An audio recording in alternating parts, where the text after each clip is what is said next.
Australia has become the first country in the world to legislate a social media ban for under 16s, thanks to the support of both major parties.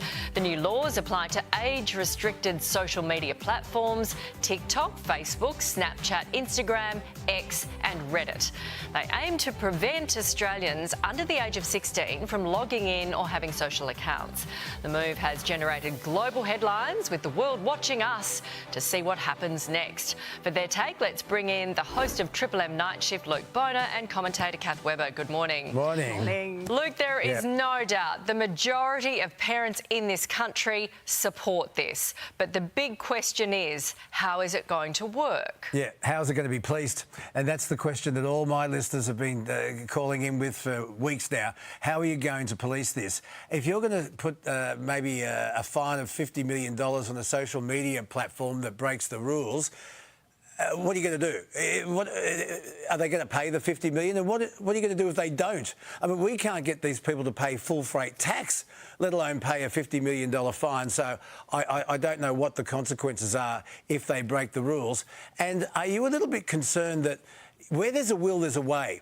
Kids who are dead set certain on wanting to get on social media, they will do it. I mean, look at the false IDs and kids getting into pubs and clubs. Where there's a will, there's a way. And what if you've got a child that has got a social media account, despite the rules, and is getting bullied, but then doesn't want to tell mum and dad about it because they've broken the law, and so they keep it a secret because they've done the wrong thing? Is that worth thinking about as well? Yeah, Kath, parents want it because they are helpless and they're desperate, and we've seen the consequences. So politicians are saying, look, we're trying to give you the tools. It's not foolproof, and in every other country has failed on this. So how are we going to do it?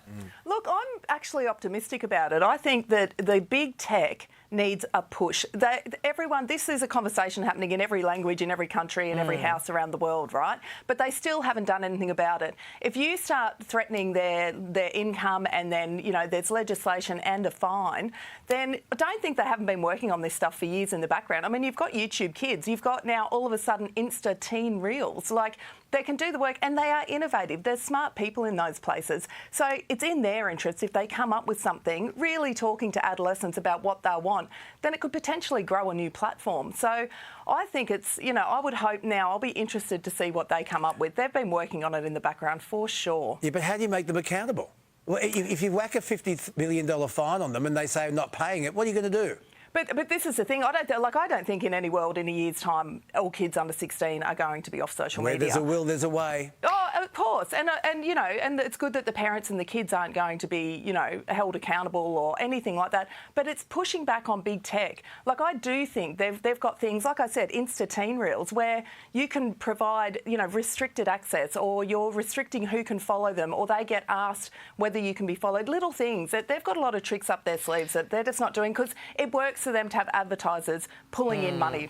So it gives parents a tool to say, no, you can't be on it. Yeah. The government says you can't be on it, so there will be a lot of kids who take notice of that. The ones who are going to cheat the system, which, you know, let's face it, there will be some, which is what politicians are saying, they can put in an ID. They don't have to put in a government ID. They could put in their school ID, and then exactly, Luke, how's the government got? How are we going to enforce that? And we shouldn't demonise social media either. There are really good sides to it for kids as well. Absolutely. So people need to get digital literacy under control and talk to their kids about it. I just don't know how you're going to make them accountable and how you're going to enforce it. I'd like to know that, because I do think it's a good idea, but, you know, where there's a will, there's a way. I've said it again. Yeah. Let's go to Queensland now, where the state's most violent young offenders are set to be jailed for life after Premier David Crisafulli officially introduced his Making Queensland Safer laws into Parliament.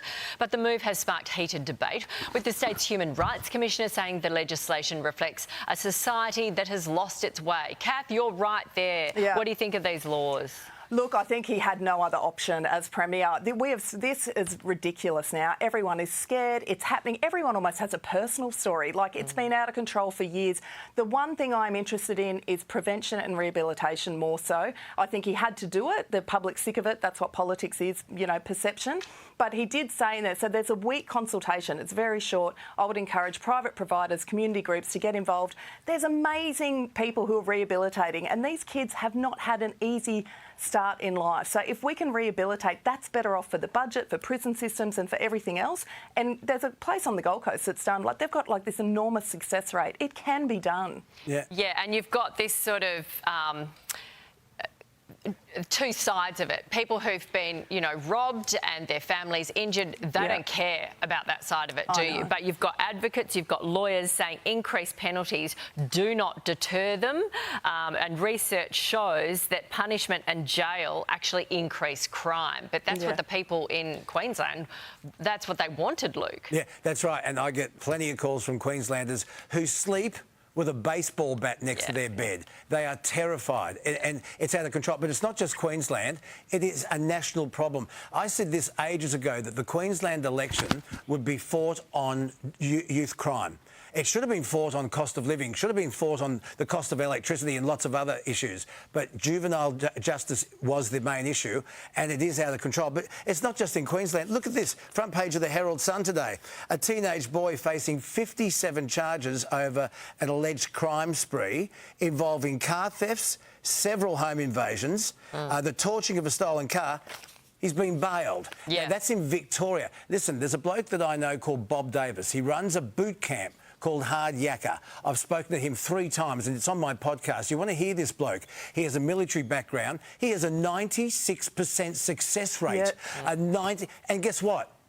He gets no funding. All his funding is from philanthropy, or if he can scrape up some sort of corporate money, he does. He gets no government funding. A 96% success rate. He takes the chip off the shoulder, he puts pride back in the heart, and it's working. It is rehabilitation at work. Bob Davis, Hard Yakka. Look him up. He is a star. We will. You know what? We will. And we should do a story because we need solutions here. We're not necessarily just politicians, appeasing people. We need a solution and give him some funding, Chris O'Philly, give him funding. You've been there, you've nodded your head. Put your money where your mouth is. OK, we will. We'll follow it up. Thank you. We'll Have see a you good next weekend. week.